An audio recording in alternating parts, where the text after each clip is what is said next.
Ça faisait 15 ans qu'on attendait tout ça pour One Piece. Ça va être dingue, on y va, let's go.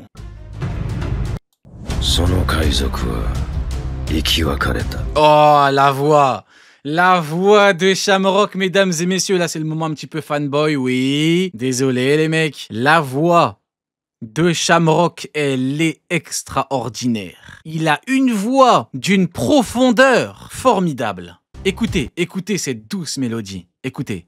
Ah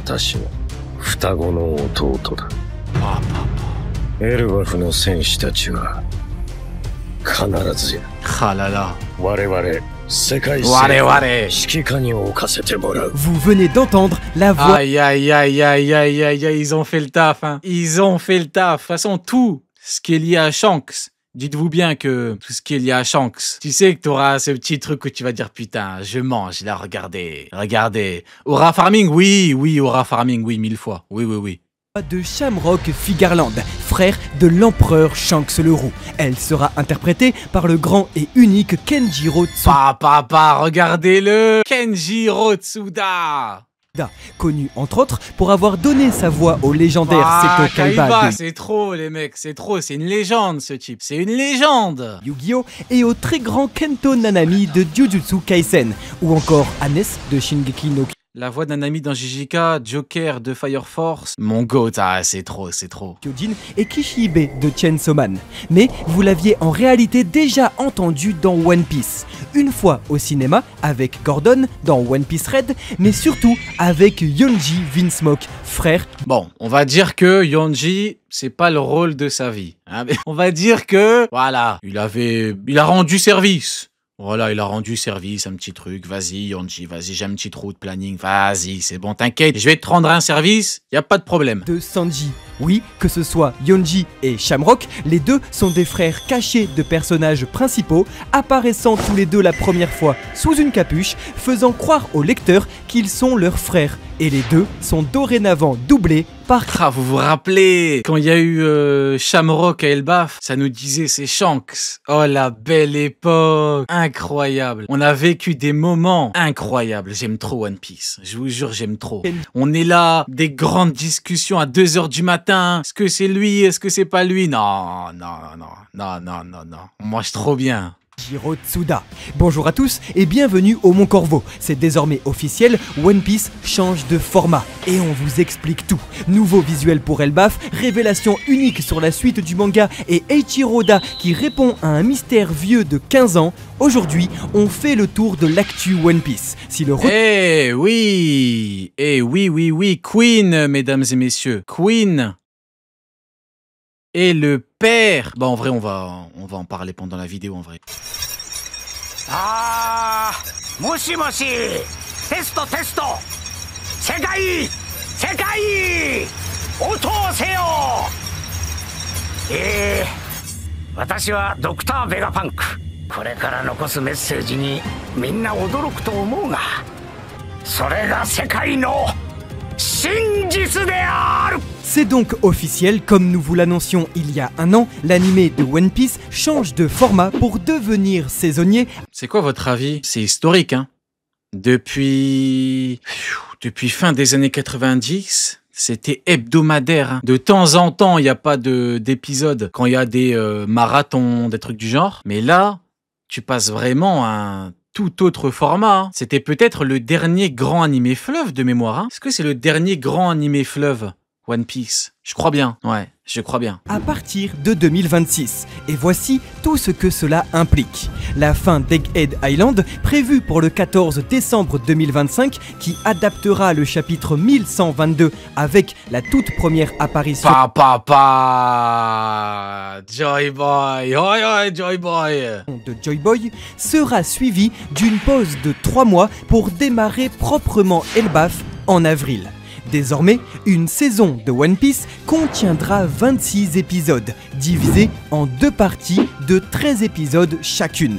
Chaque épisode adaptera désormais minimum un chapitre entier, ce qui n'était pas le cas jusqu'à présent. Le rythme sera alors beaucoup plus soutenu qu'avant. Pour que ce soit plus clair et pour vous donner une idée, voici donc le calendrier de sortie de l'animé de One Piece pour 2026 avec la première saison. Oh putain, le trou pendant l'été. Waouh, attends, donc du coup on part sur une pause de 3 mois et après t'as un trou en plein été. Ce sera où dans l'animé? Ils vont faire Egghead, du coup ils vont quoi?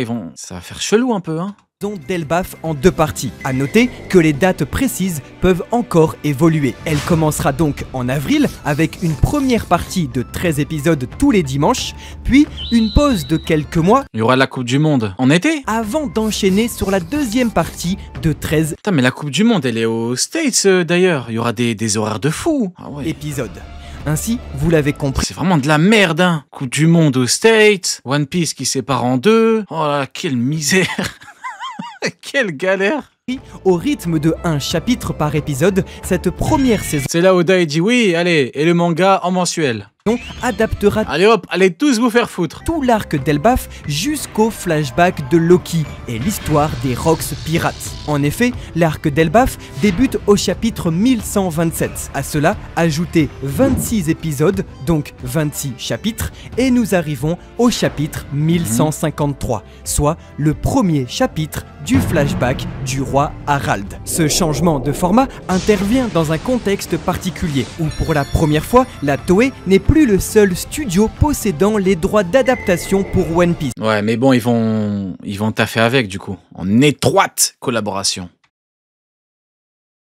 Et les partagent dorénavant avec le studio WIT, qui travaille aujourd'hui Mais pareil, ça va être bizarre un peu. Ils vont refaire tout le début avec un nouvel animé. C'est une dinguerie, hein. En vrai, maintenant que j'y pense, t'as l'animé qui va continuer, t'as la série live action qui va être sur Netflix, t'auras ce truc-là. activement sur C'est chargé, hein. le reboot de l'animé. C'est le fameux The One Oda va faire comme Tabata tous les 3 mois le manga. Non. Piece, non. très attendu Si Oda y passe en 3 mois, non. par toute la communauté. Mais ce n'est Ça pas va être une dinguerie, non. Ça va être la guerre. tout. La Toei subit également une concurrence très forte et doit s'adapter à une nouvelle tendance, la suite du manga en film au cinéma. En effet, après le succès Ah ouais. Le dernier film, Red, il date de quand? Attends, 2022? Attends, 2022? Ça fait 3 ans? Ça va faire 4 ans en août, là où je rêve? Ça va faire 4 ans en août, le dernier film? Putain, c'est loin! En fait, depuis Strong World, on nous habituait à un film par 2 ans. Ouais, c'est chaud, hein? phénoménal du film Demon Slayer, la forteresse de l'infini au box-office Ah mais Demon Slayer, ça c'est une dinguerie. Demon Slayer, ils te font un film, le box-office, je crois ça a fumé Superman, je sais pas quoi. Les Américains, ils sont là, ils se chient dessus. Ils te font des films avec Superman, t'as la Terre qui explose, t'as des trucs de fou, ils te ramènent tous les acteurs, tout le monde se chie dessus. Et ils sont arrivés, Demon Slayer, ils ont fait 6 épisodes animés, ils ont tout mis en un film, ils ont mis au cinéma, ils ont fait plus. C'est formidable. C'est formidable. Moi, je soutiens ce genre de projet. Continuez. international et les très bonnes recettes du film Chainsaw Man, l'arc de Reze, il n'est pas Pareil, Chainsaw Man, pareil. Ils ont pris 4 épisodes, ils ont compressé, ils ont dit allez, un film, ça marche bien, continuez. étonnant que le studio Toei, en charge de One Piece depuis 1999, décide à son tour d'adapter la suite du manga et donc le flashback des Rocks et la bataille Super, on pourra voir H d'argent se faire mettre KO pour une crotte de nez. légendaire Ça va, je rigole. de God Je Valley rigole. en film au cinéma C'est tellement fact. pour 2027. Bien évidemment, on vous T'es branché Webtoon? Ouais, un petit peu, un peu, on essaye. On essaye. Cela On pourra voir Rayleigh qui a cavalé pendant tout God Valley. On pourra voir Speedy Gonzalez taper sa course. Usain Bolt. reste encore à l'heure actuelle qu'une supposition. Dites-nous en commentaire si vous aimeriez voir pour la première fois la suite de One Piece adaptée en film pour les salles obscures ou bien si vous préféreriez rester Non, j'aime bien le format du Oda, il te met un personnage canon qu'il crée, il crée toute l'histoire du personnage, il te le met en film, le film est pas canon, mais on a des infos canons. Vous voyez, Zephyr, Shiki, Uta, voilà, ce sont des personnages canons, mais les événements ne sont pas canons. J'aime bien le format, moi, en vrai. Ça fait un peu pour les plus anciens, un petit peu... bon, je vais sortir des rêves vieilles, c'est pas la peine. J'aime bien ce genre de format. Sur un format non canon des aventures des Mugiwara, comme les derniers longs métrages en date.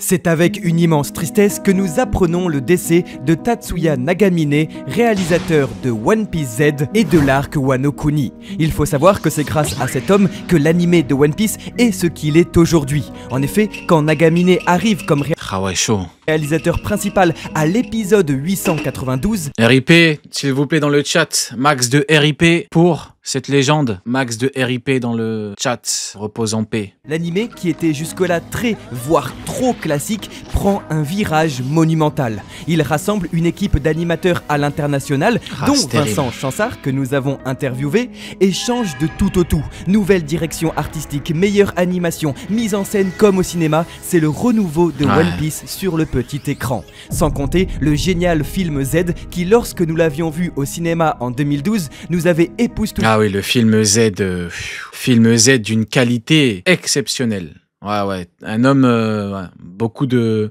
talent, très très fort. Par son écriture et nous avait tout simplement donné envie plus que jamais de parler de One Piece. Ouais, en fait le film Z, tu vois qu'Oda il était vraiment bien impliqué dans le personnage de Zephyr. Tu vois la mentalité, ce qu'il a fait, sa vie, merci beaucoup au chat. Il a été très impliqué, il a vraiment fait quelque chose de grand avec ce personnage. Alors merci monsieur Nagamine pour tout ce que vous avez fait pour nous et pour les Mugiwara.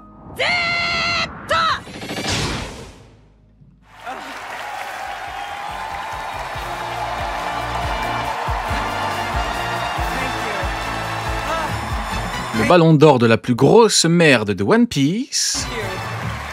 Les nominés sont Harald, Garp et Garp. Voici Cole Escola, comédien américain qui interprétera le plus grand des Okama, Bentham Bankley, dans le live-action One Piece saison 3 de Netflix. Connu pour ses performances dans les cabarets, Escola est aujourd'hui l'une des figures les plus acclamées de la nouvelle génération d'humoristes queer américains. Plus attendu encore, voici, mesdames et messieurs... Oh putain, mais c'est lui. Oh, mais c'est Ace.